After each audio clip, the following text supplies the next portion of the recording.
What's going on, guys? Welcome back. And today I'm going to be talking about Thor, the 2011 film. And when it came out, I think it was pretty well received. I don't know if it was actually that well received compared to other Marvel movies before it. Um, but I believe it was the fourth MCU movie, and I rewatched it. It's fine. It's a fine movie. It has problems, and it's out of all the ones I rewatched with Phase 1. Avengers, Iron Man 2, Incredible Hulk, First Avenger. This is probably like the most boring one. Not to say it was super boring. I'm just saying I think it was the least exciting one for me to rewatch. So it was probably my least favorite rewatching the Phase 1 movies. Um, there's still some fun stuff. It's a fun enough movie. Um, but it's just it's fun. It's got some fun stuff. I guess we'll talk about it now. It's pretty funny. It's there's some funny moments like when he's like, "I am the mighty," and then they stick him with like a needle, and then he goes down the wall or whatever. He's like, that's pretty funny. Um, there's there's that in another moment which is kind of not sticking in my memory right now. Um,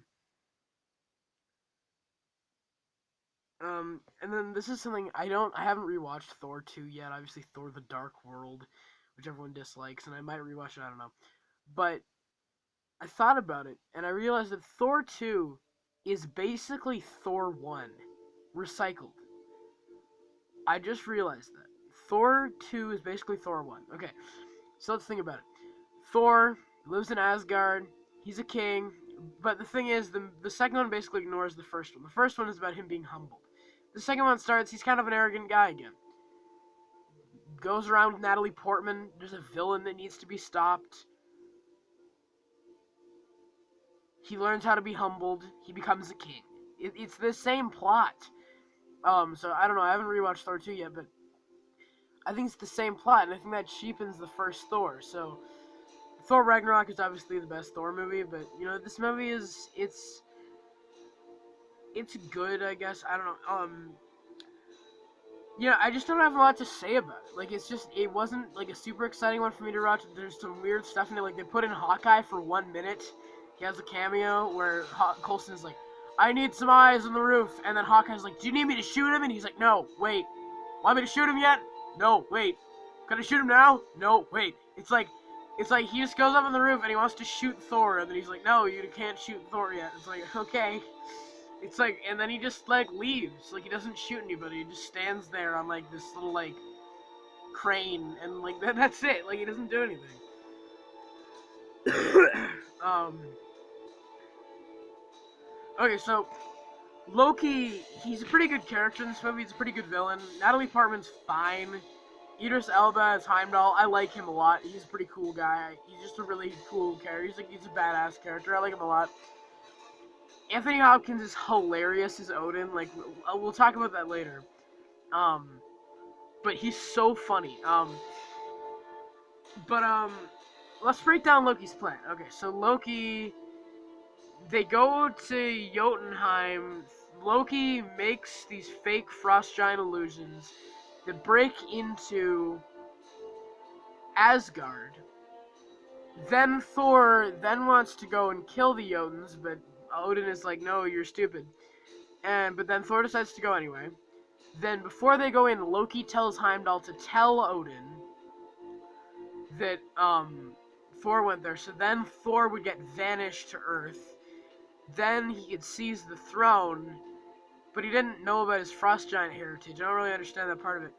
So that he could get the throne, and then he goes to Jotunheim and tells the guy that he'll let Laufey. He tells Laufey, the frost giant king, that he'll let him into Asgard and let him kill Odin. So he does that, but then kills Laufey in front of his father to make him think, to make, like, in front of his mom, to make him look all cool and be like, "I'm the king and I'm cool." And then, so he has an excuse to go kill the frost giants, but I don't really know why he wants to kill the frost giants, because, like, Odin already knows that, like, like Odin doesn't want to kill the frost giants, and Loki already knows that. So I don't know why he wants to kill the frost giants, because Thor was stupid to want to do that. Odin didn't want to do that, but Loki is like, I could have done it, father, for you. And then he's like, no, Loki. Odin's Landler. Let's talk about that. Anthony Hopkins is, yeah, so anyway, wrapping that up, I don't understand Loki's plan, and I think that part of the movie is kind of stupid. Um, Odin, Anthony Hopkins, he's so funny in this movie. Like, I haven't seen Anthony Hopkins in a lot of stuff, but he's so funny in this movie and Thor 2, because he just, like, screams at people, and it's, like, the funniest thing. Like, his line delivery even is so, like, reluctant.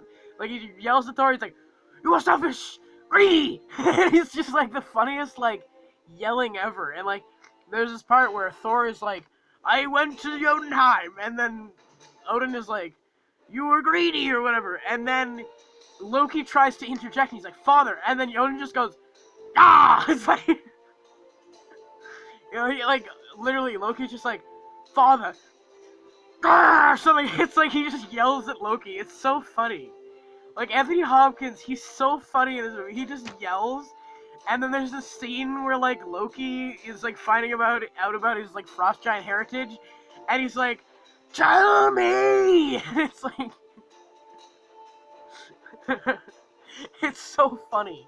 Like, this movie is, I think that's the thing. This movie, some of the messages and stuff it tries to send haven't aged too well, and I think that's the whole thing. This movie, I don't think has aged very well. Like, Thor comes back and he's like, brother, I've changed. And, like, Kenneth Branagh, he was actually Lockhart in the Harry Potter series.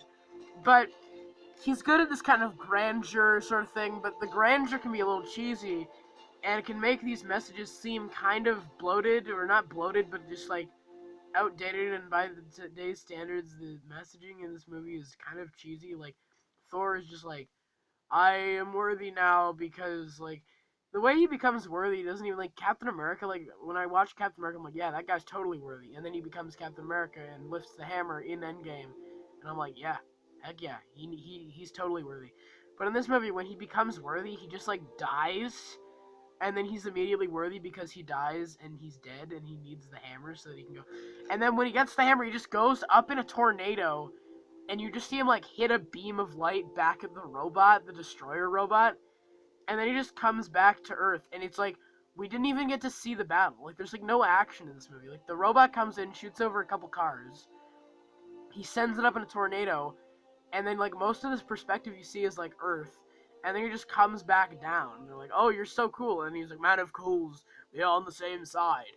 And then he just, like, flies back up to fight Loki, and then he fights Loki, and Loki jumps around like an idiot, and then he's like, I could have done it, father, and then he falls down into the void in a really bad CG shot, and then that's the end of the movie. I don't even know anymore. Like, the movie, it's fun. Like, there's some unintentionally funny stuff in it, which is fun to look back at. Um, um, oh yeah, there are some small connections to again, anyway, yeah, getting back to that, I don't really think the messaging, like I say, it feels cheesy. Like, Thor being humbled, it just feels like, oh, I'm humbled, and he just comes back and he's like, I've changed. It just doesn't feel like the way that he becomes worthy, he deserves it. He just steps in front of a robot, gets hit in the face, which shouldn't kill him anyway, but he gets hit in the face, and he's just like, oh. It's like the way he becomes nice, it just feels so cheesy. Like, he just makes people breakfast, and they're like, oh, thank you. And he's just like, he sits there in this room with Loki, and he's like, brother, thank you for coming here. It's like, okay, it just feels like really cheesy and just kind of stupid. Oops. What's happening? My poster side by side is, like, not going full screen anymore. But yeah, like I said, the messaging in this movie feels outdated, and it just feels like it hasn't aged well, which I think some things in the movie haven't aged well. Like, the CG is pretty good. The Destroyer looks pretty good. The CG, like, I think the Jotuns are actually practical. So there's some good effects in it, at least. Like, the movie looks good, for the most part. But, you know, when they go to, like, the town or whatever, it looks kind of weird. I noticed Agent Sitwell, I think his name is, whatever his name is, that guy from Winter Soldier that gets killed on the highway, he's actually in this movie. And he's like, is that one of Stark's or whatever when the robot shows up? He actually plays a pretty major part towards the end of the film, and I was surprised to see him there because I forgot he was in this. So yeah, that was cool to see Agent Sitwell back, where I guess this is his first appearance. But yeah, Coulson's there, and Shield's there, and Hawkeye shows up for a second for like no reason. He didn't need to be there at all. Um, oh yeah, and then oops, sorry. Sorry, I hit the camera there. I have my notes here, and my notebook hit the tripod. But no, what happened to Jotunheim after this movie? Like they never explain what. Like Loki's plan is he wants to go kill Jotunheim, so he leaves the Bifrost open, and leaving the Bifrost open will destroy Jotunheim. But Thor stops. He destroys the Bifrost bridge. So what happened to Jotunheim? Loki brought Laufey to Asgard because he's mad now. Laufey is. It seems like Loki or Odin made the peace treaty a million years ago, and Laufey was always kind of salty at him, but he let it go. I don't know if was Laufey never mad that he took his son? Like, does Laufey know that Loki is his son? Because like when that one frost giant like touches him, he kind of has a knowing look as if like, oh, you're Laufey's son. I don't know. I don't know what happened. But the main thing is, Jotunheim is without a leader now. They should be really pissed at Asgard and Odin now. And they just never bring that up again. Because in the second one, they have the Dark Elves or whatever. Like, wouldn't it be more interesting if it was like there was a conflict in Thor 2 about, um, like, um, like, wouldn't it be more interesting if there was a conflict, like, between Jotunheim and the remaining Jotuns? And like, without Laufey as their leader? Like, I feel like that would be more interesting. Um, But then, like, the music in this movie as well, I've been praising a lot of the old Marvel movies for their music. This movie is fine, but the music in this and Thor 2, with an exception of the emotional track in Thor 2 for Frigga's funeral, the movie just feels kind of... The music is good, like, this main theme is pretty good. It's better than, I think, the Thor 2 main theme, but it's just kind of... It's just got this big, like, grand sound to it, and this one and the second one share that same kind of grandness in the theme, and it just sounds kind of bland in that way. Like, Ragnarok had kind of a grandiose type theme, but it mixed in some synth music to add some style. With this and Thor 2, there's just not that. It just feels kind of all grand and ooh.